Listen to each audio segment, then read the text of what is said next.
Hello friends, मेरा नाम राहुल और आपका हमारे टारगेट बोर्ड एग्जाम चैनल में फिर से बहुत बहुत स्वागत है। तो दोस्तों, जैसा कि मैं कल के वीडियो में आप लोग को बताया था कि 2 तारीख को आप लोगों की मैथ अध्याय 1 जो वास्तविक संख्याएं हैं उसका फर्स्ट वीडियो आएगा। ये वीडियो जो इस बार विद्यार्थी क्लास 10th में गए हैं उनके लिए है। ज़रूरी नहीं है कि उनके लिए है, और किसी को देखना होगा तो देख सकते हैं, क्योंकि ये इसका आधार है और ये हर एग्जाम में काम आता है। तो दोस्तों, अगर आप तक हमारे चैनल को सब्सक्राइब नहीं किए हैं तो चैनल को सब्सक्राइब कर लीजिए। तो दोस्तों, मैंने कहा था कि मैथ का पार्ट 1 मैं 2 तारीख को बताऊंगा। तो आज इस वीडियो में मैं अध्याय 1 वास्तविक संख्याएं रियल नंबर्स का बेसिक यानी आधार बताऊंगा। उसका पहले उस चैप्टर के बारे में बताऊंगा। पहले आप लोगों को उस चैप्टर में क्या क्या छोटी छोटी जानकारियां हैं उसको मैं आप लोगों को बताऊंगा। तो चलिए स्टार्ट करते हैं। तो अध्याय है 1 वास्तविक संख्याएं यानी कि रियल नंबर्स। तो दोस्तों, पहले हम देख लेते हैं कि वास्तविक संख्याएं आखिर में होती क्या है। परिमेय या अपरिमेय सभी संख्याएं वास्तविक संख्याएं कहलाती हैं। तो आप लोग को तो डिफिनेशन पता चल गया कि परिमेय या अपरिमेय सभी संख्याएं वास्तविक संख्याएं कहलाती हैं। लेकिन दोस्तों, ये परिमेय या अपरिमेय संख्या क्या होती है? मैं जानता हूं कि बहुत सारे स्टूडेंट्स को पता होगा कि परिमेय और अपरिमेय संख्याएं क्या होती हैं, लेकिन कुछ स्टूडेंट्स ऐसे होंगे जिन्हें ये अभी तक पता नहीं होगा। हालांकि ये आप लोग पिछले क्लास में होंगे तो ये सब बताया जाता है। तो दोस्तों, परेशान होने की कोई ज़रूरत नहीं है। मैं इस वीडियो में आप लोगों को परिमेय संख्या और अपरिमेय संख्या क्या होती है इसको भी बताऊंगा। तो पहले देख लेते हैं कि परिमेय या अपरिमेय सभी संख्याएं वास्तविक संख्याएं कहलाती है, जैसे में -4, 2, √3, डॉट डॉट डॉट। तो पहले परिमेय अपरिमेय देख लेते हैं, फिर वास्तविक संख्याएं को समझते हैं। तो पहला हमारा आता है परिमेय संख्याएं क्या होती है। P/Q के रूप में व्यक्त की गई संख्याओं को परिमेय संख्याएं कहते हैं। P/Q के रूप में, ये P/Q क्या है तो आइए इसे हम समझते हैं। कहा गया कि P/Q के रूप में अगर कोई संख्याएं व्यक्त हैं तो उन्हें परिमेय संख्या कहते हैं। अभी P/Q क्या क्या होता है? तो P/Q का मतलब भिन्न के रूप में। अगर कोई भी संख्याएं इस तरह हैं या 6/7, अगर कोई भी संख्याएं इस तरह व्यक्त हैं तो उन्हें परिमेय संख्या कहते हैं। जरूरी नहीं है कि उनके बटा में कुछ न कुछ होना चाहिए। अगर 2 है तो हम बटा का 1 लिखकर कर सकते हैं। 2 या 3 ये सभी प्राकृतिक संख्याओं के अंतर्गत आ सकते हैं, पर Q बराबर हमारा 0 नहीं आना चाहिए। Q equal to not 0। तो दोस्तों, आप लोग को समझ में आ गया होगा कि परिमेय संख्याएं क्या होती हैं। तो P/Q के रूप में व्यक्त की गई संख्याओं को परिमेय संख्या कहते हैं, जैसे 4/3, 2/5, टाट टाट टाट। अब देख लेते हैं अपरिमेय संख्या क्या होती है। ऐसी संख्याएं जो P/Q के रूप में व्यक्त न हो। अब ऐसी संख्या जो P/Q के रूप में व्यक्त ना हो तो आप लोग कहेंगे कि 2 हो जाएगा, 3 हो जाएगा, लेकिन नहीं दोस्तों, अगर 2 3 रहेगा तो उसके बटा हम 1 लिख सकते हैं। ये सब आपको परिमेय संख्या के अंतर्गत आएगी, जैसे मैं यहाँ पर आप लोग को बता दिया हूँ। तो P/Q के रूप में वही संख्या व्यक्त नहीं होती हैं जो अंडर रूल होती हैं, यानी कि जो करड़ी में होती हैं संख्याएं। जैसे करड़ी में 3 हो गया, करड़ी में 5 हो गया, करड़ी में 7 हो गया, जिसका वर्गमूल ना हो पाए उसे अपरिमेय संख्या कहते हैं। और एक बात यह भी जानना जरूरी है कि P/Q के रूप में तो व्यक्त न हो, लेकिन Q इक्वल टू नॉट 0 भी होना चाहिए। अगर Q इक्वल टू नॉट 0 नहीं है, ये P परिमेय संख्या के लिए है।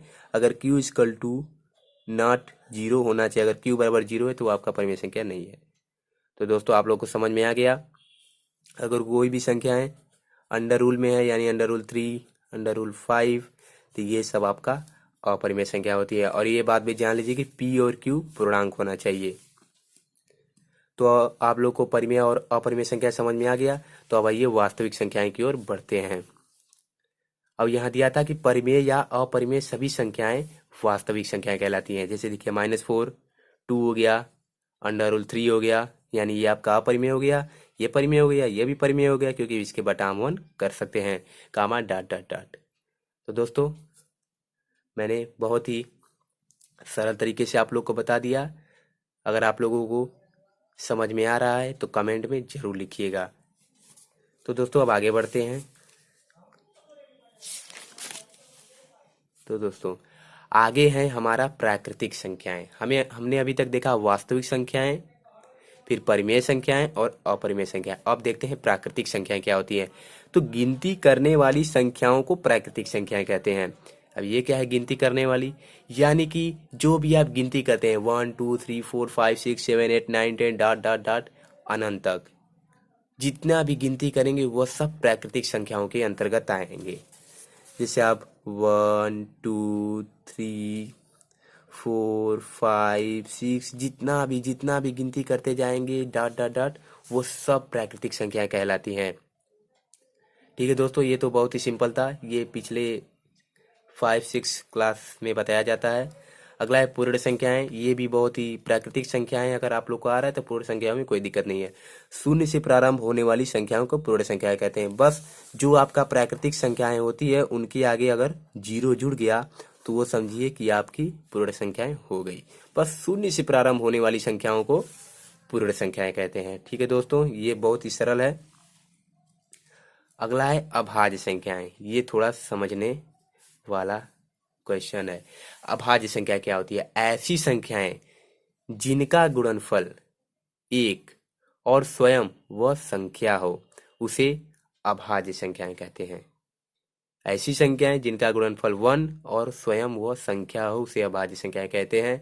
या एक और डिफिनीशन आप दे सकते हैं कि ऐसी संख्याएं जो सिर्फ स्वयं से कटे, जो सिर्फ स्वयं से विभाजित हो, उसे ही अभाज्य संख्याएं कहते हैं। जैसे 2 हो गया, 3 हो गया, 5 हो गया, 7 हो गया, डाट डाट डाट, और कई संख्याएं हो सकती हैं।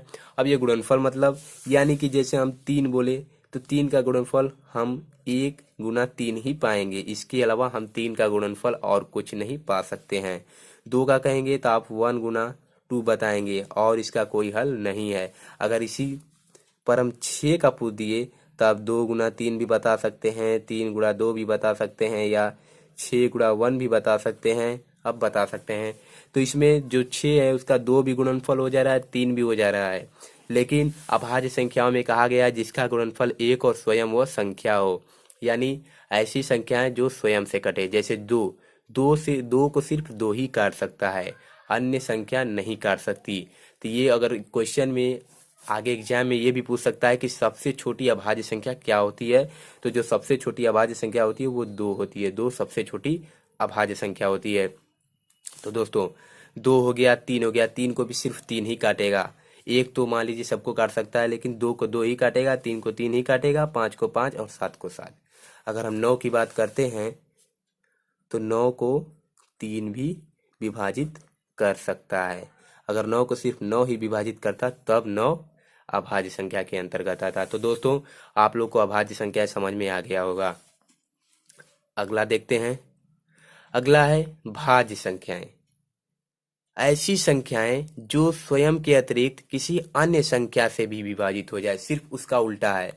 ये था कि ये स्वयं से ही विभाजित हो, और ये था कि स्वयं से अतिरिक्त अगर किसी अन्य संख्या से भी विभाजित हो रही है तो भाज्य संख्या के अंतर्गत आएगी। दोस्तों ये लोग, आप लोग ऐसा मत समझना कि ये सम विषम है। सम विषम से ये डिफरेंट है। मैं सम संख्याएं और विषम संख्याएं भी इसी वीडियो में बताऊंगा। तो भाज्य संख्याएं जो है वो सम संख्या नहीं हो सकती। सम संख्या सिर्फ 2 से विभाजित होती है। भाज्य संख्या स्वयं से अतिरिक्त किसी अन्य संख्या से विभाजित हो गई तो वो भाज्य संख्या कहलाएगी। जैसे 9 को कहा जाएगा तो 9 आपका सम संख्या नहीं है, लेकिन 9 आपका भाज्य संख्या है, क्योंकि 9 9 से भी कट सकता है, 9 के अलावा 3 से भी कट सकता है। नहीं तो भाग देकर आप लोग देख सकते हैं। 3 या 9। ठीक है दोस्तों, 9 हो गया, फिर आपका 15 हो गया, 6 हो गया, 8 हो गया। ये सब संख्याएं स्वयं के अतिरिक्त किसी अन्य संख्या से भी विभाजित हो जाती है। तो दोस्तों भाज्य संख्या बहुत ही सरल था, तो आप लोग को समझ में आ गया होगा। जैसे मैं उदाहरण में लिखा हूं 4 6 8 9, 4 जो है 2 से भी कटेगा, 4 से भी कटेगा, 6 जो है 2 से कटेगा, 3 से कटेगा। तो ऐसी संख्याएं जो स्वयं से अतिरिक्त किसी अन्य संख्या से भी कट जाए उसे भाज्य संख्या कहते हैं। ठीक है दोस्तों, तो अब आगे बढ़ते हैं। तो आगे कुछ जानकारियां छोटी सी है, मैं आप लोगों को इसी तरह बता देता हूं। जैसे है पहला सम संख्या।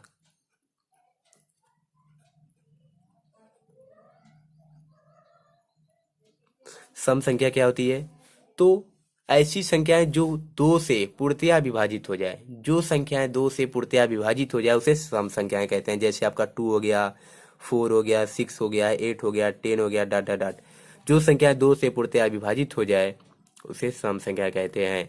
ठीक है दोस्तों, बहुत ही सिंपल है। विषम विषम संख्याएं सिर्फ इसका उल्टा है, विषम संख्याएं।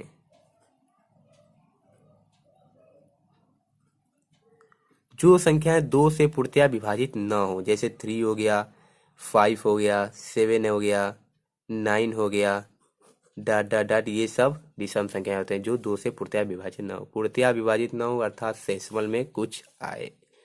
अपूर्णतया विभाजित हो जाए यानी ले दे के साफ, यानी कि सब कुछ कट जाए। ठीक है दोस्तों, तो सम विषम संख्या आप लोग को एकदम क्लियर हो चुका होगा कि क्या होती है सम संख्या विषम संख्याएं। एक आता है पूर्णांक, जो कि मोस्ट इंपोर्टेंट है इस अध्याय के लिए। पूर्णांक। अब ये पूर्णांक क्या होती है? तो दोस्तों पूर्णांक सिंपल सा है, जो प्राकृतिक संख्याएं होती है उसका धन और ऋण मिलाकर ही पूर्णांक आ जाता है। जैसे आप लोग -3, -2, -1, 0, 1, 2, 3, ये माइनस पॉइंट भी ले लेगा और साथ में प्लस पॉइंट भी ले लेगा, तो माइनस और प्लस मिलाकर कहा जाता है पूर्णांक। और इसमें जब आप लोगों को धन पूर्णांक आएगा तो आप लोग धन वाला मानेंगे, अगर ऋण पूर्णांक आएगा तो आप लोग ऋण वाला लेंगे। ठीक है दोस्तों, पूर्णांक ही आप लोग को समझ में आ गया होगा कि पूर्णांक क्या होता है। वही प्राकृतिक संख्याओं का जो धन हो जाएगा और ऋण हो जाएगा, दोनों को मिलाकर आपका पूर्णांक कहा जाता है। बहुत ही सिंपल था। तो दोस्तों मैंने आप लोगों को पूर्णांक को भी बता दिया। अगर आप लोगों को और कोई जानकारी नहीं समझ में आ रही होगी तो आप लोग कमेंट बॉक्स में लिखिएगा, मैं उसको बता दूंगा। तो अब मेन टॉपिक की ओर बढ़ते हैं, यूक्लिड विभाजन प्रमेयिका। ठीक है दोस्तों, यूक्लिड विभाजन प्रमेयिका ये हमारा चैप्टर का मोस्ट इम्पोर्टेंट टॉपिक है। ये पहला ही टॉपिक है यूक्लिड विभाजन प्रमेयिका जो हमें पढ़ना है। तो आइए इसके बारे में जान लेते हैं कि यूक्लिड विभाजन प्रमेयिका होती क्या है। यूक्लिड विभाजन प्रमेयिका दो धनात्मक पूर्णांक a और b दिए रहने पर ऐसी अद्वितीय पूर्ण संख्याएं q और r विद्यमान हैं कि a बराबर बी क्यू प्लस आर, कामा 0 से बड़ा है r या बराबर है और r से बड़ा है b। तो दोस्तों ये जो आपका ये है, ये सूत्र है। इसी सूत्र का प्रयोग करके आगे आप लोगों को क्वेश्चंस को हल करना है। यहाँ जो आपका ए दिख रहा है ये आपका भाज्य है, बी आपका भाजक है, क्यू आपका भागफल है और आर आपका शेषफल है। तो आप लोग इससे कंफ्यूज हो रहे होंगे, मुझे पता है, लेकिन आप लोग को मैं एक सूत्र बताता हूँ, उसके आधार पर ये आप लोग जान जाएंगे। आप लोग पिछले 6-7 कक्षाओं में पढ़े होंगे कि भाज्य बराबर क्या होता था। भाज्य बराबर भाजक गुणे भागफल प्लस शेषफल। सेम टू सेम दोस्तों ये उसी तरह है। भाज्य आपका ये दिया है, ये बराबर भाजक आपका बी दिया है, गुना भागफल आपका क्यू दिया है प्लस शेषफल आर दिया है, यानी ए बराबर बी क्यू प्लस आर। यही सूत्र है। इसी सूत्र को यूक्लिड विभाजन प्रमेयिका कहा जाता है। आगे देखते हैं और क्या जानकारी है। इस परिणाम की जानकारी बहुत समय पहले से थी, परंतु इसका सर्वप्रथम उल्लेख यूक्लिड एलिमेंटस नामक पुस्तक में किया गया। यानी जो इस परिणाम की जानकारी थी वो बहुत समय पहले से थी, परंतु इसका सर्वप्रथम उल्लेख यूक्लिड एलिमेंटस नामक पुस्तक में किया गया। यानी यूक्लिड एलिमेंटस नामक एक पुस्तक था, उसी में इसका उल्लेख किया गया था। दोस्तों इस सूत्र को आप लोग नोट कर लीजिएगा। अब लोग जैसे मैं लिखा हूं उसी तरह नोट कर लीजिए, ये सूत्र आगे काम आएगा। ए बराबर बी क्यू प्लस आर, ये यूक्लिड विभाजन प्रमेयिका का सूत्र है। आगे है दोस्तों हमारा कि यूक्लिड विभाजन एल्गोरिथम इसी प्रमेयिका पर आधारित है। यानी जो ए बराबर बी क्यू प्लस आर है, इसी प्रमेयिका पर यूक्लिड विभाजन एल्गोरिथम है वो आधारित है। प्रमेयिका एक सिद्ध किया हुआ कथन है और इसको एक अन्य कथन को सिद्ध करने में प्रयोग करते हैं। यानी जो आपका ए बराबर बी क्यू प्लस आर वाला ये जो सिद्ध किया हुआ कथन है, यानी इसको कहा गया है कि ये जो आपका है यह एक सिद्ध किया हुआ कथन है और इसी के प्रयोग से एक अन्य कथन को यानी कि दूसरे कथन को सिद्ध करने में प्रयोग करते हैं। और हम लोग सवाल में इसका प्रयोग करके देखेंगे कि कैसे इसका प्रयोग किया जाता है अन्य कथन को सिद्ध करने में। तो दोस्तों मैंने आप लोग को यूक्लिड विभाजन प्रमेयिका के भी बारे में बता दिया, आप लोग इसे नोट कर लीजिएगा। कल से आप लोग को क्वेश्चंस बताए जाएंगे, एकदम मैं दिखा दे रहा हूँ, आप लोग इसका स्क्रीनशॉट ले लीजिए स्टार्टिंग से। यहाँ से दोस्तों स्क्रीनशॉट ले सकते हैं। अगर कोई छूट गया होगा तो कमेंट बॉक्स में लिख दीजिएगा, मैं इसको भी बता दूंगा अगली वीडियो में। यहाँ से दोस्तों स्क्रीनशॉट ले सकते हैं, मैंने नोट्स बनाए हैं आप लोग के लिए, बहुत ही इम्पोर्टेंट टॉपिक्स को लिखा हूँ। दोस्तों हमारे चैनल पर इसी तरह सभी ऑल सब्जेक्ट के प्रिपरेशन कराई जाएगी। इस समय मैथ जो कि स्टार्ट हुआ है और ये कुछ दिनों तक चलेगा, फिर उसके बाद हिंदी, इंग्लिश, साइंस सब आप लोगों को इसी चैनल पर बताया जाएगा। तो अगर आप लोग हमारे चैनल को सब्सक्राइब नहीं किए तो चैनल को सब्सक्राइब कर लीजिए और वीडियो पसंद आए तो लाइक कर लीजिए और एक अच्छा सा कमेंट कर दीजिए दोस्तों और वीडियो को शेयर कर दीजिए। तो ठीक है दोस्तों, मिलते हैं कल के वीडियो में पार्ट 2 के साथ और आप लोग इसे याद कर लीजिएगा, नहीं तो आप लोग को समझ में नहीं आएगा। तो ठीक है दोस्तों, धन्यवाद।